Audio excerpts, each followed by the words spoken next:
Assalamualaikum warahmatullahi wabarakatuh. Perkenalkan, saya Kisti Sausan Adibah dengan NIM 2401105003, mahasiswa semester 2, Program Studi Pendidikan Matematika Universitas Muhammadiyah Profesor Dr. Hamka. Baiklah, pada kesempatan kali ini, saya akan membahas mengenai software Windows, dan saya akan mengaplikasikan materi matematika ke dalam software Windows tersebut.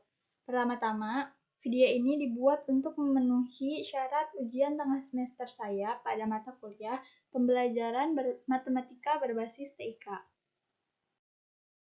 Nah, di sini ada pengertian dari Windows. Windows atau Window Geometry merupakan salah satu perangkat lunak komputer matematika dinamik atau dinamis matematis software yang dirancang untuk mendukung pembelajaran dan pemecahan masalah geometri. Selain itu, Windows juga dapat digunakan untuk menggambar objek-objek geometri berupa titik, ruas, garis, bangun datar 2 dimensi, dan bangun ruang 3 dimensi. Nah, di sini ada pengembang. Pengembang dari Windows ini dikembangkan oleh Philip Exeter University. Kemudian, jenis softwarenya merupakan software geometri dinamis yang berarti memungkinkan pengguna untuk melakukan manipulasi geometri dan melihat perubahan secara dinamis. Kemudian ada ketersediaan, tersedia secara gratis dan mudah diunduh serta disebarkan. Yang terakhir ada ukuran. Windows memiliki ukuran yang kecil, tidak lebih dari 2 MB dan bersifat portable. Kemudian ada kelebihan dan kekurangan dari software Windows.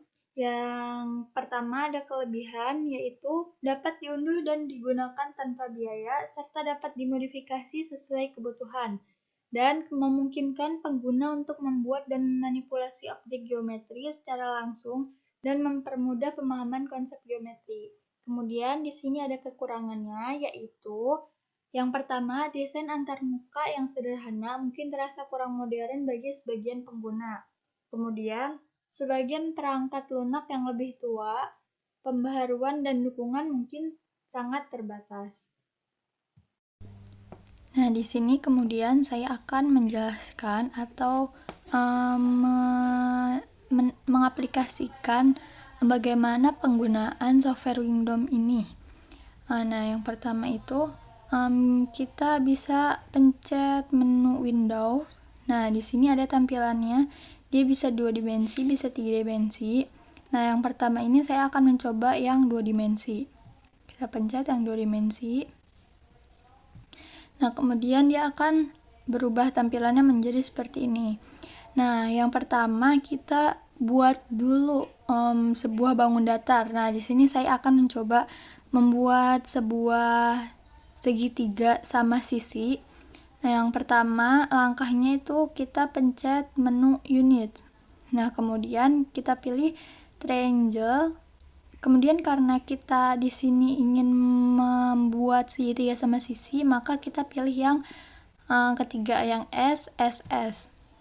Nah, kemudian di sini karena segitiga sama sisi itu sisinya sama, maka kita ubah. Misalkan sisinya saya di sini mau pakai yang 3. Kita ubah semuanya menjadi 3.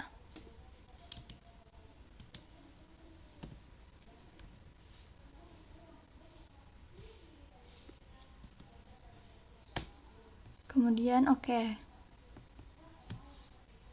Nah, di sini dia sudah otomatis menjadi segitiga sama sisi. Nah, kemudian di sini saya akan mencoba untuk membuat titik tengah di antara garis A dan B, B dan C dan C dan A. Nah, langkah selanjutnya kita pilih menu ini point on segment. Nah, kemudian kita yang pertama kita tentukan titik tengah dari garis B dan C. Kemudian kita pencet mark. Nah, di sini sudah otomatis ada titik D di antara garis B dan C, titik B dan C. Nah, kemudian selanjutnya kita cari nih titik tengah dari B dan A itu di mana. Kemudian langkahnya seperti tadi, point on segment, terus ini kita ganti jadi A dan B. Kemudian kita pencet mark. Nah, di sini sudah muncul nih titik E, yang mana titik E ini adalah merupakan titik tengah dari titik A dan titik B. Nah, kemudian kalau misalkan kita ingin mencari tahu juga nih titik tengah antara A dan C, kita bisa melakukan cara yang sama. Tinggal kita ganti titiknya aja, A dan C. Oke. Nah, di sini sudah terlihat sudah ada titik tengah di antara masing-masing garis ini. Nah, kemudian kita akan mencoba membuat garis di antara titik E dan titik D. Nah, ini kita coba buat garis tersebut. Nah, sudah terlihat. Nah, ini juga bisa nih kita buat dari garis E dan garis B. Coba kita ke menu line, segment, kemudian titik F dan B.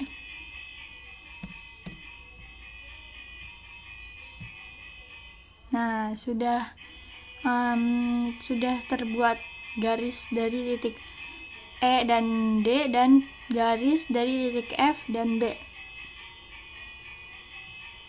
Nah, kemudian saya akan mencoba membuat lingkaran di luar segitiga tersebut dan di dalam segitiga ini.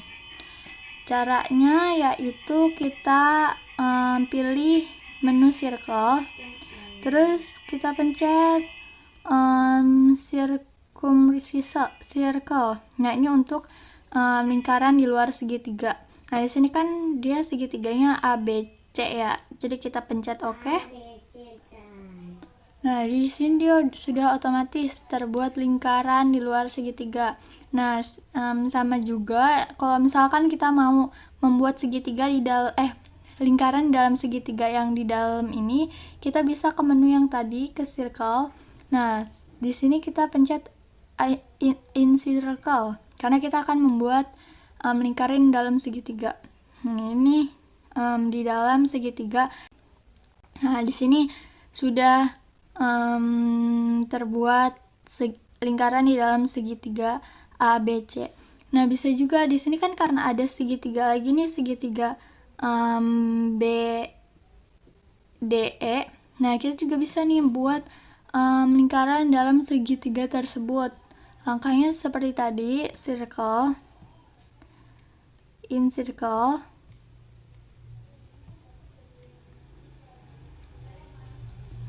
kemudian ini kita ganti jadi BDE. Kemudian kita pencet OK. Nah, di sini sudah terlihat, sudah ada lingkaran dalam segitiga. Nah, kemudian coba kita akan hitung panjang dari titik A dan B itu berapa sih? Nah, caranya kita pencet menu mains, kemudian kita ketik nih panjang titik B dan A itu berapa? B dan A. Kemudian kita pencet enter. Nah, di sini sudah terlihat jawabannya, yaitu 3. Karena kan tadi juga kita masukin di awal itu kita bikin segitiga sama sisi yang mana panjang sisinya itu masing-masing 3. Nah, di sini sudah terbukti ya. Kalau misalkan emang panjang sisinya itu 3. Nah, kemudian kalau misalkan kita mau tahu nih panjang titik B ke D itu berapa sih? Nih, kita juga bisa dengan cara pilih menu Minds, terus habis itu kita tulis panjangnya itu dari titik B ke D. Enter. Nah, panjangnya itu 1,5.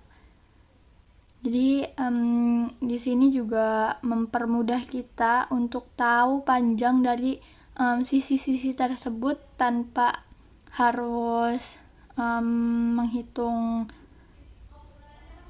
dengan cara yang lebih rumit. Jadi di sini juga sudah bisa memudahkan kita dengan cara tinggal kita ketik aja titik mana yang mau kita ketahui panjang dari sisi tersebut. Nah, kemudian yang kedua saya akan menunjukkan tentang bagaimana caranya kita membuat sebuah bangun ruang 3 dimensi. Nah, langkah yang pertama itu kita pencet Windows, terus kemudian kita pilih menu yang 3 dimensi.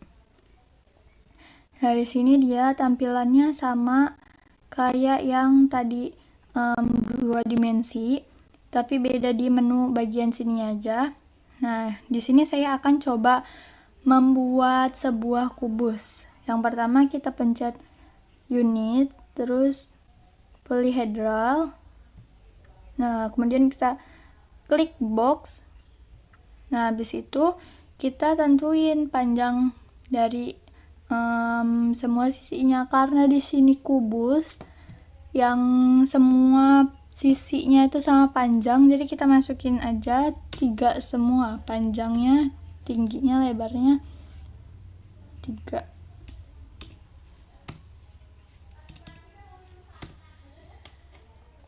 Kemudian kita pencet OK.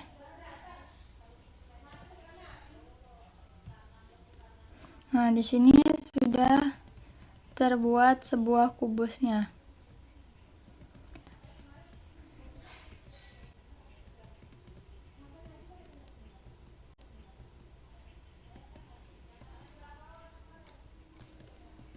Nah, di sini coba kita akan menghitung panjang dari titik H ke titik B ini. Nah, diagonal ya. Dengan cara kita pilih menu Minds. Nah, kemudian tinggal kita masukin titik mana nih yang mau kita hitung panjang sisi tersebut. Nah, ini kan kita mau ngitung diagonalnya ya. Diagonalnya itu dari titik H ke B. Jadi kita tulis aja HB. Terus itu kemudian kita pencet enter. Nah, di sini sudah diketahui. Berarti panjang dari titik H ke B itu 5,19615. Nah, bisa juga nih, kan tadi kita ngitung dari H ke B, kita bisa hitung juga nih dari H ke E. Coba kita hitung H ke E, enter. Nah, di sini panjangnya itu 3, seperti yang tadi pertama kali kita masukkan angkanya itu untuk membuat balok itu kan emang 3 ya, semua panjangnya sisinya itu sama-sama 3. Nah, di sini juga sudah terbukti 3. Nah, bisa juga kita hitung diagonal F dan D, titik F dan D. F dan D. Nah, sama F dan D dan H dan B itu sama-sama diagonal 5,19615, karena ini kan sebuah kubus yang mana semua sisinya itu, semua panjang sisinya itu sama lebar. Nah, di sini tuh hasilnya dia bakal ditulis di sebelah kiri atas, pojok kiri atas. Nah, mungkin cukup itu saja yang dapat saya sampaikan mengenai penggunaan dan pengertian dari software Wingdom tersebut. Kurang lebihnya Mohon maaf, sekian dari saya. Terima kasih. Wassalamualaikum warahmatullahi wabarakatuh.